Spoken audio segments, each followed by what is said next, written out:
Hello, everyone, and welcome to another edition of Ask Me Anything presented by Moser Consulting. I'm your host, Angel Leon, Moser's HR advisor. In this week's episode, we'll be tackling a subject that always comes up around the late July, early August timeframe, and that is back to school. Today, we're doing it with a little bit of a twist, a techie twist, if you will, by bringing in one of our consultants to talk about this subject. We're lucky enough to have a consultant who used to be a teacher, and she saw it all from the dog ate my homework to the dog bit my iPad. Here to talk to us today is Jody Bergman, one of Moser's senior consultants. Jody Burkman is a Scrum Master at Moser Consulting. She has been working with Moser for the last 18 months and comes from a strong education background with over 15 years of teaching experience in both high schools and middle schools around the state of Indiana. Jody, thanks so much for joining us this week on Ask Anything. I'm really looking forward to this topic, and I'm sure we're going to have some interesting stories for our listeners. How are you today? I'm good. Thank you for having me. All right. Well, it's a pleasure to have you. I'm a father. I have two kids, one on the way, one just graduated high school, so I still have one. He's in second grade or about to start second grade. So this topic is near and dear to my heart. So let's start with IT tips for kids. What tips would you be able to provide our younger listeners as they embark on the school year? Oh my goodness. Well, to start off, I think it's such an interesting generation that they grow up when it's like Generation Alpha, I think is what it's called right now, because they're all learning through screens. And so they've been called like the glass generation. I was looking at the other day because they'll have most of their learning and most of their communication through their glass screens. So one of the things that I always tried to emphasize with my students is to make sure that their devices were charged, because you can't use them if they are not charged. And so yes. I would like to emphasize that with them, make sure that they come to school prepared. It is amazing how that has now replaced the make sure you have a paper and pencil, and now it's make sure your device is charged. So that's kind of a cool transition. But with them being the glass generation, I think a lot of times what happens is you're actually going to find that a lot of the students have more of a technology knowledge base than the teachers. So I would encourage the students to just have patience with their teachers. You know, you're going to have teachers who are right out of college and they are also part of that kind of glass generation and get it, and have a really broad understanding. But then you're going to have teachers who are 1 or 2 years away from retirement, and this is all very, very new to them. So anything that students are able to teach their teachers, which is a really cool opportunity for them to kind of flip the tables like that. So. Yeah, the glass generation does make a lot of sense because I have to say my son last year in first grade, going through the pandemic, his teacher was, like you said, she was more closer to retirement than college. So it was an interesting thing to see, especially after they went back from being all Zoom to maybe just a hybrid. We had him on for like 3 days of school days and then 2 days of hybrid, and it was interesting to see how even the children would, through Zoom, they would do the little hand up, raise their hands, and like she would ask, "What is that on the screen? I don't know what that is." So that is an interesting take. That's good advice. Yeah. So since, of course, as I mentioned, we're still going through the pandemic, what tips would you have for kids as they go into year 2 in school of going through this? Any sort of routine that you would recommend in order for kids to start their activities and or homework at home? Yeah, I want to emphasize the importance of brain breaks for the students. We spend so much time on the technology, especially during the pandemic, looking at the screens, being in front of that device or what have you, whether it be an iPad or Chromebook or whatever device the school gives or provides, making sure you take a brain break, stepping away from it, just kind of readjusting, taking a breath if that needs, if that means you go outside and take a walk around your house, or just a quick break into the sunshine. If that means you walk up and down the hallway of your house or just walk through your home, but stepping away from that, I think is going to be really huge. Also, there are a lot of different brain break techniques that you can find online. There are YouTube videos that you can Google, but anything that gets your brain kind of thinking in a different direction. And so it's not just that one focus of the technology, but you actually kind of have like a reset, which is really cool before they go into their next virtual class or what have you, because it refreshes them. And even as adults, I think we need that. We get so caught up in like we have meeting after meeting after meeting, or we're on our laptops or computers all day long. And so to make sure that we take those breaks and have like a moment for our brain to reset itself, that's huge.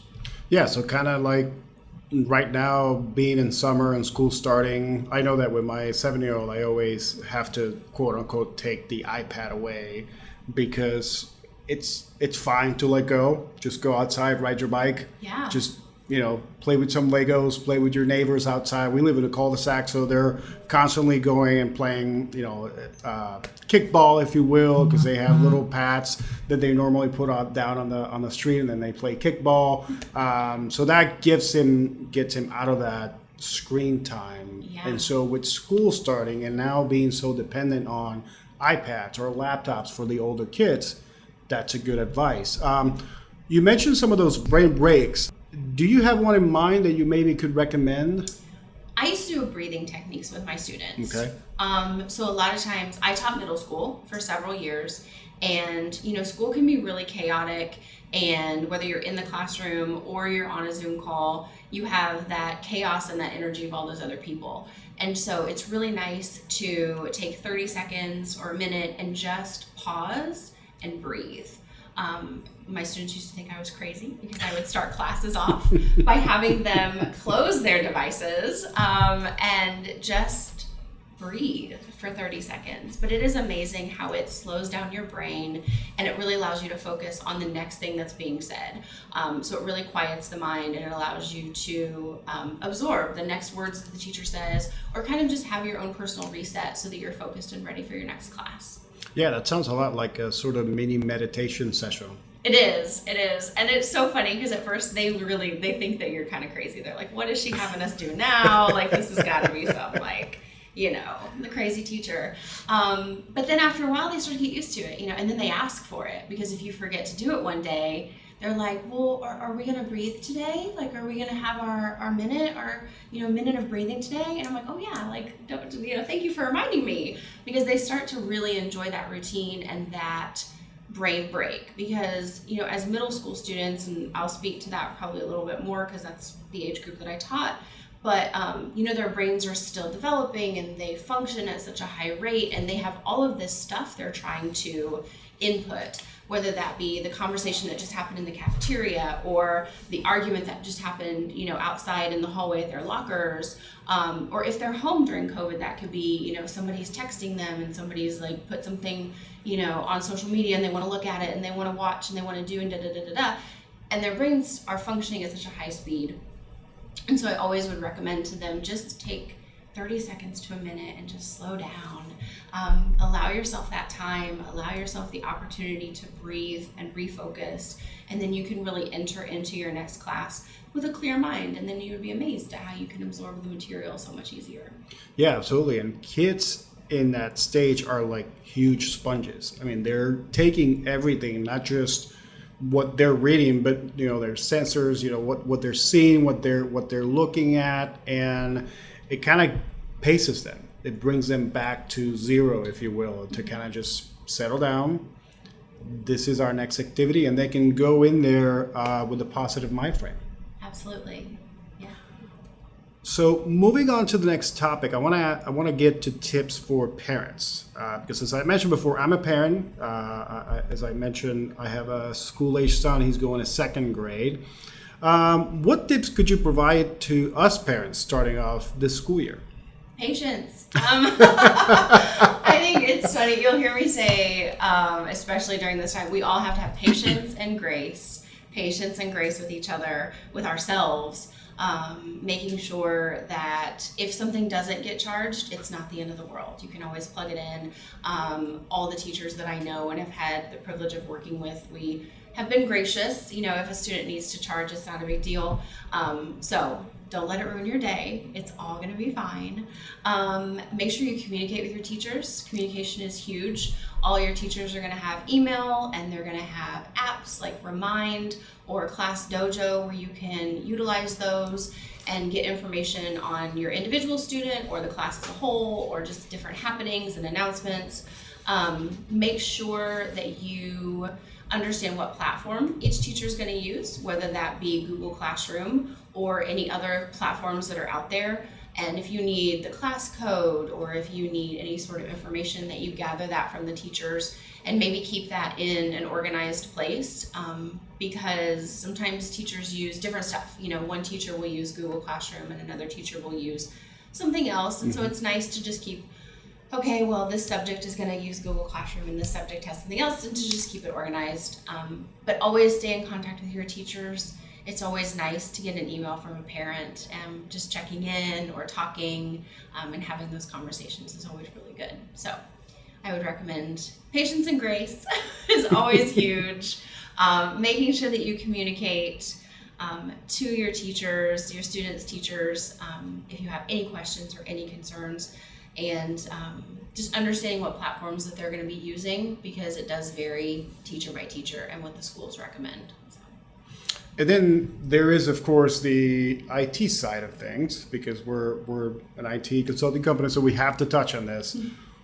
What about, kids get their own devices, they can bring devices from schools, but there's parameters that have to be put in place. So security, what can you tell us about maybe protecting your home network, monitoring kids' activity? Yes, absolutely.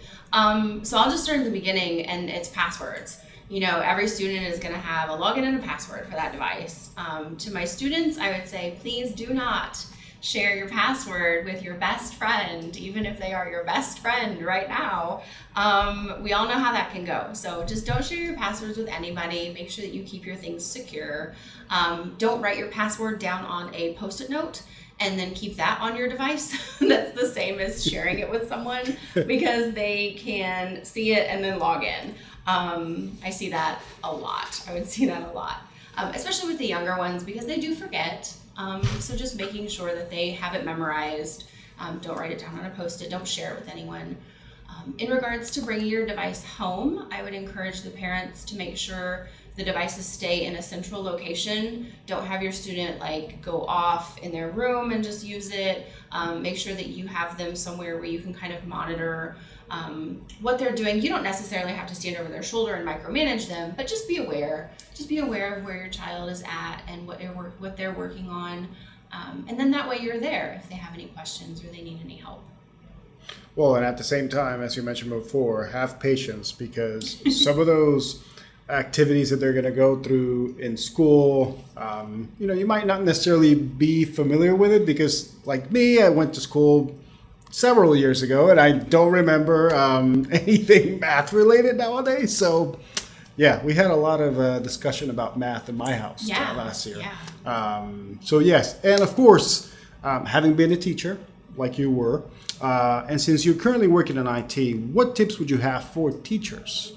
Oh, for the teachers, again, it's going to be grace and patience with yourselves and with the students, because you're always going to, as soon as you think you've seen it all, something's going to happen and there'll be a new situation. But for teachers, it's just always learning. Make sure that you're constantly learning and trying new things, and it's going to fail sometimes, and that's okay.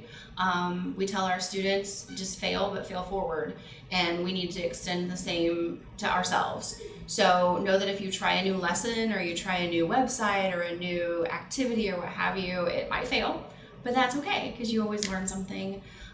So for teachers, I would say just keep trying, have grace and patience with yourselves and with your students.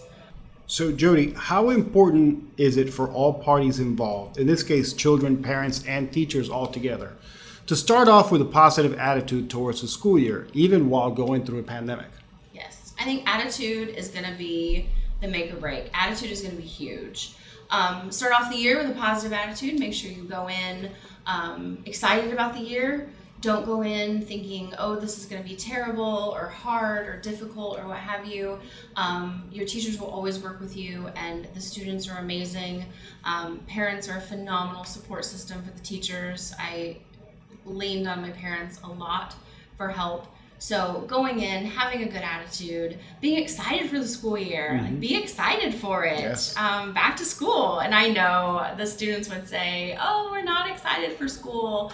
But then when they get there and they see their friends, either in person or on a Zoom call, that excitement shows up. So just feed off of that and remember that, it's school and it's supposed to be fun too. So we can learn things and have fun at the same time. I always used to tell my kids the metaphor. I always used to compare the start of the school year with the start of a season in professional sports. Everybody's 0-0. It's time to win. Let's go make it happen. So I think my oldest son, who just graduated high school, he got a little bit sick of that. But I always used to tell him at the start of every year, it's 0-0. Let's go. Let's go 100-0. Let's go. All right, we'll move on to the next subject. But Jody, before we end our show, I'd like to ask you the following questions, but I want you to answer them from a teacher's perspective. Okay. All right. So what's a commonly held belief about teaching that you passionately disagree with? That's a great question. I would disagree that when people think teachers do not work during the summer, that is false. Teachers work all summer long. That is when we prepare lessons for the upcoming school year. That's when we collect data on the previous school year to know what direction we need to go in the next school year. That's when we get together with our colleagues to do common planning. That's when we do professional development. Unfortunately, that is not when we just sit by the pool and have some fruity drinks. We do work during the summers. So that it's interesting because as a parent, that's the first thought that comes to mind. I said, well, they're done for the year. They usually work a couple of days, right? Because the school year calendar says teachers end a day later or a couple of days later. So I'm always thinking that's when they go in and kind of, clean up the room and then they're gone. And it's like, I'm free. So you're telling me that's not true? That's not true. That's not true at all. Okay, I'll take your word for it. So next question. What's something that everyone in your industry, so basically teaching, should start or stop doing? I think everyone in the teaching industry should start learning more about technology. Technology is not going anywhere. In fact, I think it's going to become even more prominent in education. And so anytime you can go to a technology training or watch a YouTube video or lean on your younger teachers for help or any of the resources that you can find, always be learning. And so I think that teachers just always need to be learning, especially about technology, because it's not going anywhere. I agree. I often think, because I grew up this way, in chalkboard with chalk and my teacher just hearing the sound of the chalk hitting that chalkboard, and it's not that way anymore. Teachers should, everybody really should just get with technology, because if the pandemic has taught us anything, is that Zoom, Slack, all of these softwares are here to stay, because that's how we're now portraying ourselves to the world. So teaching is no different. I agree. Yeah. So when you first started in teaching, what was harder than you expected? Oh my goodness. Classroom management. Being able to walk into a classroom and have rules and have parameters and set boundaries for the students and be able to stick with it. Making sure that everybody is on the same page and everybody understands the culture and the atmosphere of your classroom and adheres to that as soon as they walk in the door. That's something that is really hard. It's hard for a teacher to learn and enforce and really understand what works best for them and what works best for the students. And so that was much harder than I ever anticipated it being. So I can only imagine what it would feel like to just walk in your first day as a teacher into a room, and like you mentioned, you have to set those parameters, you have to set those standards. How do you do that with a group of 19, 20 students who you've never met? You've never had any inkling to who they are, what they like. And so here comes Miss Bergman just walking in the room and, hi guys. Right. So there's an old saying in teaching, and it is, you're not supposed to smile until Christmas. Oh. So to go in and just be very stoic, and you're not supposed to smile until Christmas. I recommend not doing that. I think that's the exact opposite of what you should do. For me, it was always about culture and tone. And to set the culture and to set the tone of my classroom, I worked with my students. We would have discussions, and I would say, here are some rules, here are some parameters that I would like to put in the classroom. What do you guys agree with? What do you not agree with? And we would work together. And so it's really interesting for me now as a Scrum Master here at Moser. We talk about working agreements. So when I'm starting work with a new team, that's one of the first things we do is we discuss how are we going to work best as a team? What are things that you need from me? What are things that you need from each other? And they're the exact same discussions that I would have in my classroom at the beginning of the school year. What are the things you need from me? What are the things you need from each other, like as classmates, to make this room, to make this culture what you need to do your best? So then if you're not supposed to smile before Christmas, then do you smile before Labor Day at least? I think I walked in smiling on the very first day. That's great. Jody, this has been fun. Thank you very much. Thank you so much for having me. Thank you for listening in to this week's edition of Ask You Anything presented by Moser Consulting. We hope you enjoyed listening to our conversation about back to school with our guest, Jody Bergman. For more on this topic, we have a blog post related to today's podcast on our website, moserit.com. We'd love it if you would join us next week when we continue to dive deeper with our resident experts and what they're currently working on. If you have an idea or a topic you'd like us to explore, please reach out to us throughout our social media channels. In the meantime, please remember to give us a rating and subscribe to our feed wherever you get your podcasts. Until then, have a great start to the school year, and so long, everybody.